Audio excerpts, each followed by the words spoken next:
Assalamualaikum warahmatullahi wabarakatuh. Salam jumpa sahabat. Jumpa lagi dengan saya yang telah 8 tahun dengan lifestyle low carbo sugar free.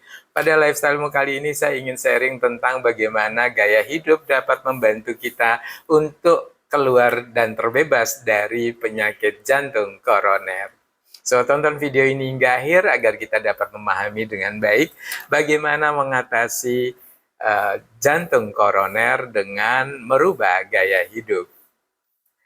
Jantung koroner adalah kondisi kronis di mana terjadi penyempitan dalam pembuluh darah arteri oleh plaque karena beberapa kondisi tertentu seperti kolesterol. Jantung koroner merupakan salah satu kondisi kronis yang jamak kita temui dan bahkan di Indonesia menempati posisi teratas penyebab kematian. Jantung koroner adalah kondisi kronis di mana terjadi penyempitan dalam pembuluh darah arteri oleh plaque karena beberapa kondisi tertentu seperti kolesterol.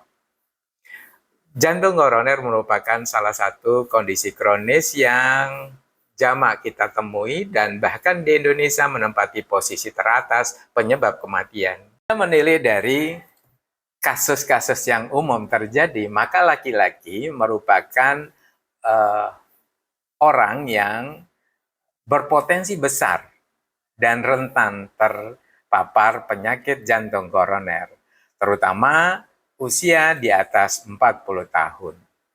Pada banyak kasus, jantung koroner disebabkan oleh gaya hidup yang tanpa terkendali dan terkontrol, terutama pada aspek pola makan dan sumber bahan makanan yang kita konsumsi. Selain mengatasinya dengan konsultasi kepada dokter, pengecekan secara seksama oleh pakarnya dan ahlinya pada bidang jantung, terutama spesialis jantung, mengkonsumsi obat adalah salah satu cara untuk menekan keluhan terhadap kondisi jantung koroner.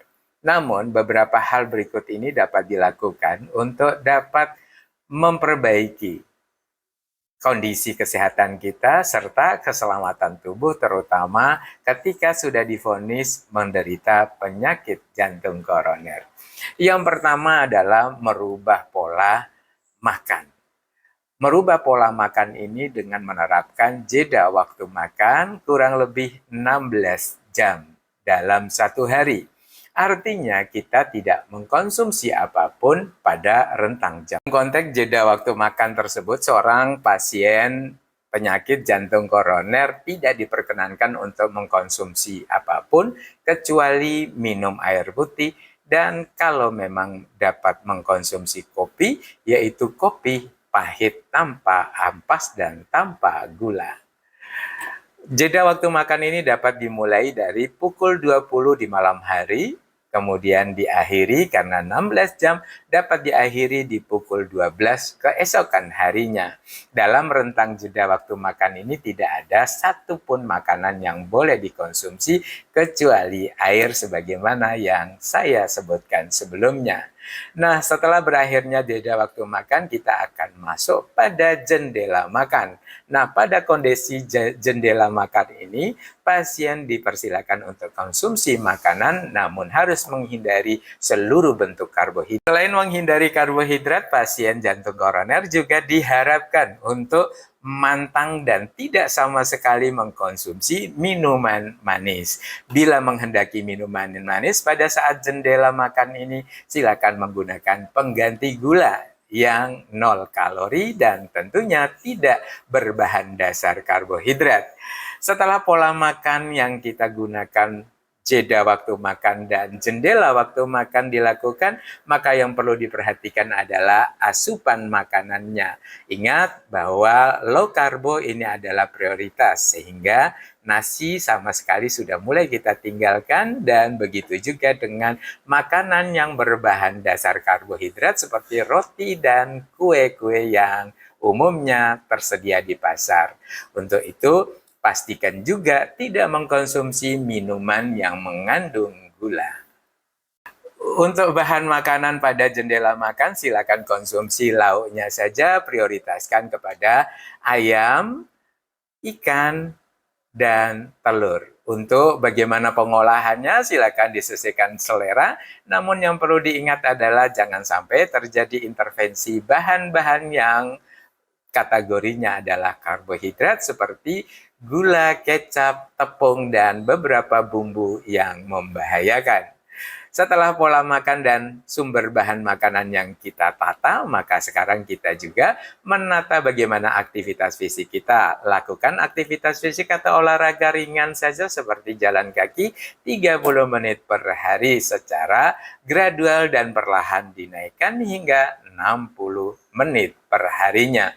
Selain olahraga dan aktivitas fisik, pasien juga dianjurkan untuk mengatur pola tidurnya. Pasien jantung koroner diharapkan dapat tidur 7-8 jam per hari, maka mulailah tidur di bawah jam 10.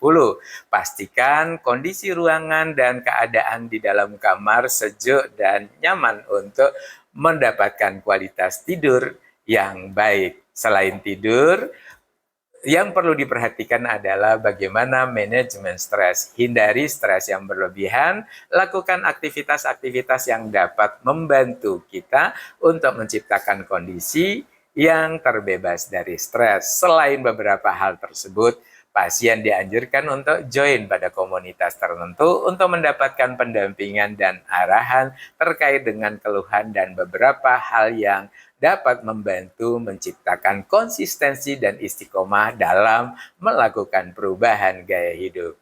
So, bila tayangan ini bermanfaat, jangan lupa like, komen, dan share. Terima kasih telah menyaksikan lifestyle-mu hingga akhir. Semoga kita senantiasa sehat dan istiqomah dalam menjalani lifestyle kita. Lifestyle memberikan pemahaman dan perspektif baru dalam menjalani kehidupan untuk kemanfaatan yang lebih besar. Terima kasih. Wassalamualaikum warahmatullahi wabarakatuh.